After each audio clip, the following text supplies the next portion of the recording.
এই কাবল গাজা আপনার কাছে এই তিন কার্টন নেবে কার্টন এটা কি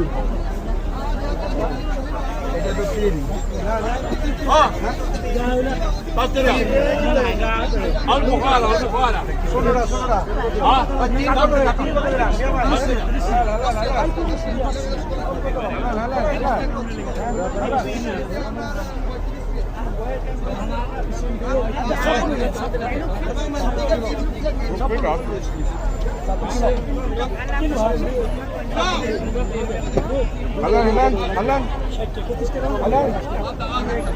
হালান